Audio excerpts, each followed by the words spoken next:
Hello everybody and welcome to another video on the Pole Position YouTube channel. In this video we're going to be previewing the Eifel Grand Prix, which is basically the German Grand Prix for this season. It's the first time that the race has come to the Nurburgring since 2013, and yeah, I'm really looking forward to it. Like I said in the previous video, normally I enjoy the Hockenheim Grand Prix because it always brings some entertainment. I think last year that was the best race of the season. I know people said Brazil was also a good race as well, but I preferred the German Grand Prix. So yeah, it always brings up entertainment for me, so hopefully it's the same case this weekend at the Nurburgring.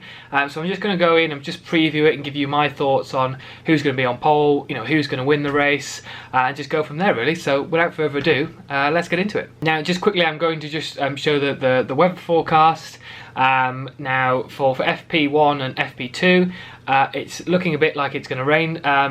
80% chance of rain, overcast and wet, frequent drizzle during the day. Lovely. So yeah, it's not going to be great for the Friday sessions, but it's looking good in terms of not raining and just being a bit cloudy for Saturday and Sunday, both on 60% chance of rain. But it's going to be one of the coldest races for a while. It could break the record, but I'm not sure it's going to, because the race weekend on Sunday, the actual race temperature is supposed to be around 9 degrees Celsius. So very cold indeed, very chilly. So yeah, that'll be interesting in terms of the Pirelli tyres, see how that works. Obviously, normally when we're in the European races, it's usually a lot warmer. It's around that time of the year, around June, July. So yeah, it will be interesting to see how the cars face the very chilly German weather. So yeah, that's the forecast. Going into actually the sort of the main topics for this weekend, I know I mentioned Mick Schumacher in the previous video about may he go to Alfa Romeo, may he go to Haas for next season.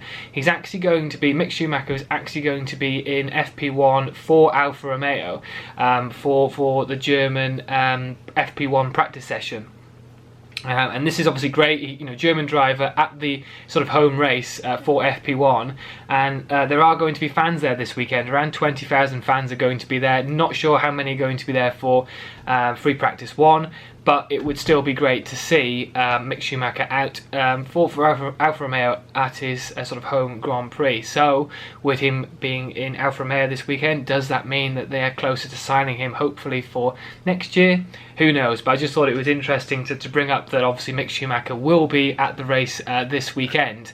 Hamilton is still close, still on that very closeness to obviously beating Mick Schumacher's dad, Michael, in terms of win rates. So he's still on 90 and obviously one away from matching Michael Schumacher. Obviously missed out last time out in Russia with Bottas winning. Now I don't want Hamilton to break the record because I prefer anybody else but Hamilton to win. To be honest, obviously, like I said, I support Bottas in the Mercedes team, so really I'd like Bottas to win the race. But if Hamilton's going to break the record, then you have to sort of give credit to him and respect to him for breaking and matching the record this weekend and then breaking it going forward. You've sort of got to respect him for achieving that huge milestone. So if he does it, then great. But I'm hoping somebody else can beat him to it this weekend. Now, obviously, going forward, Ferrari are looking at upgrades this weekend.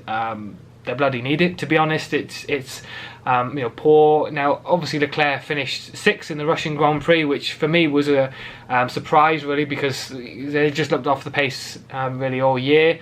Obviously, Sebastian Vettel didn't really have the same sort of time out in Russia. Obviously Mattia Binotto has downplayed the fact that they did so well in Russia and said obviously that's not their true pace. We already know that, to be honest, but they are looking for some bigger upgrades this weekend in terms of helping with their performance. Hopefully that is the case. Obviously with it being Vettel's home race, I'd like to see him do a bit better. if you haven't listened to his Beyond the Grid interview this weekend, I would recommend it. It was a nice sort of interview with him, talking about obviously leaving Ferrari and joining Aston Martin next year, and how positive it is for him going into that team. So yeah, definitely check that out. But hopefully he has a good weekend this weekend. And I just think he's just a bit more relaxed now compared to when it was the case where we didn't know what was happening to him. He went in obviously discussions about Lawrence Stroll and how that came about in the interview as well. So he just looks more happier in terms of now he knows where he's going for next year. So yeah, hopefully we see a good weekend from him. Obviously, having a look again at the driver markets, like I said in the last video, I might do one about the 2021 driver lineups and thoughts about it. Like I said, Nico Hülkenberg and Sergio Perez are still two top experienced drivers that haven't got a seat for next year. Obviously both of them have impressed in the Racing Point for this year, but like I said, you've got Mick Schumacher, you've got Callum Ilott, and the young British driver, he's obviously there as well. You've got Robert Schwartzman, like I've said, all doing well in sort of the F2, sorry. So that will be interesting to see what happens with them going forward. And obviously with Mick Schumacher being in the seat this weekend, he's obviously not going to light the timing sheets up. We know that in the Alfa Romeo, but yeah, it would be good to see him out on track, and obviously puts a little bit of pressure on Giovinazzi going into the weekend, going into qualifying and the race. Having an off weekend this weekend isn't actually a good thing because of the fact that they've got Mick Schumacher hanging around, and he will be in the back of the garage somewhere. I assume that will be the case. So yeah, a bit of pressure on Giovinazzi this weekend, and hopefully he does excel. I think he is a good racing driver, but I still think that if Mick Schumacher comes along and they're able to take him, I think Alfa Romeo would do that next year with alongside Kimi Räikkönen. But yeah, who knows? So that's just some of the previews going into the weekend. Let's give my thoughts on qualifying. So yeah, in terms of qualifying, I think qualifying is also going to sum up the race, really, if I'm honest. Again, I don't see Mercedes being taken off the top spot, as it were. It is Mercedes, obviously, home Grand Prix as well, so they'll want to be at their best this weekend. Obviously, the German Grand Prix last year wasn't very good for them. They all got dressed up, and neither drivers made it to the end of the race. So they will obviously be wanting to do a bit better this weekend. I think, again, unless there are any issues like that, I think Mercedes will be the best team on will be the best team in the race. And in terms of qualifying, I think again it's just between Hamilton and Bottas. Hopefully Bottas does pip him to it, but even if Hamilton gets pole position, if Bottas can sort of get a good start, we could have a fight for first place on Sunday. I think obviously it will be Verstappen third, I'm guessing. I don't think he'll be able to sort of fight with them, and then it would just be who's next in between Renault and McLaren.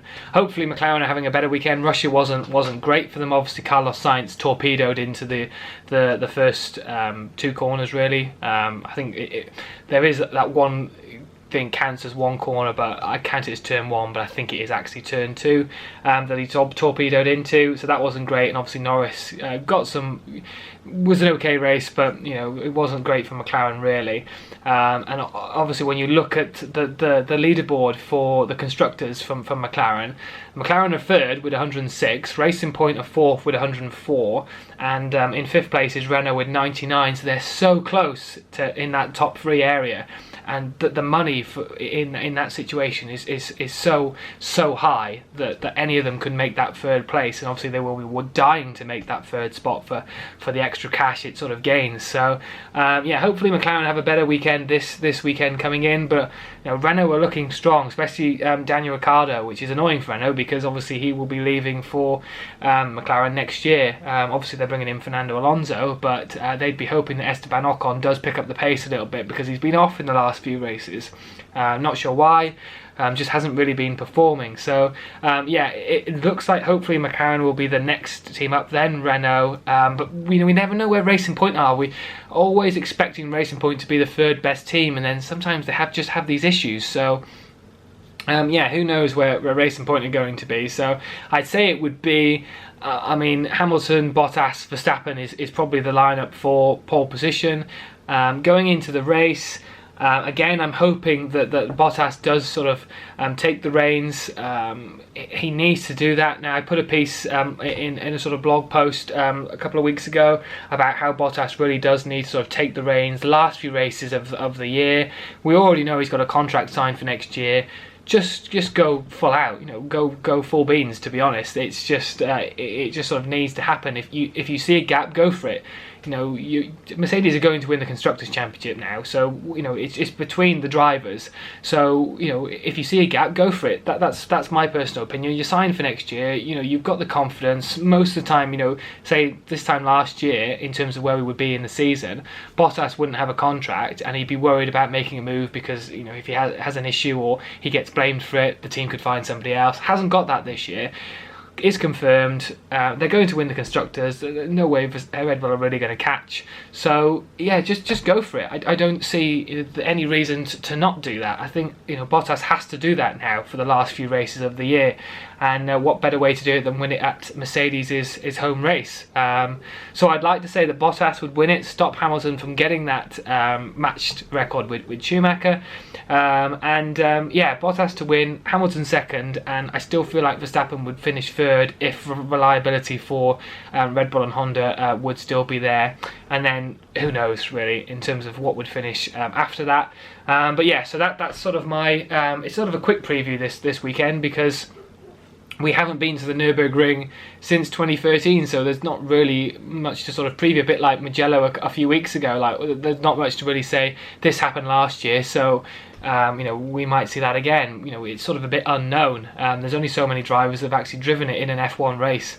You know, Romain Grosjean was previewing it the other week on the YouTube channel, and it was when he was driving for Lotus. It's been that long since Formula 1 has been to the Nürburgring in Germany. So yeah, it will be good. I'm looking forward to the race, but I'm hoping Valtteri Bottas does stop Lewis Hamilton again at you know, getting them extra points. So yeah, that's my thing. I think Hamilton for pole position, but fingers crossed that Valtteri Bottas wins the race. And I'll be doing a race review, whether it be a written one or on camera, saying Valtteri Bottas won the race. Fingers crossed. So that's my preview of the German Grand Prix, or the Eifel Grand Prix, whatever it's called, this weekend. And yeah, like the video if you enjoyed. Let me know in the comment section below what you think will be the finishing order or the qualifying order for this weekend. And I will see you all in the next video. Take care.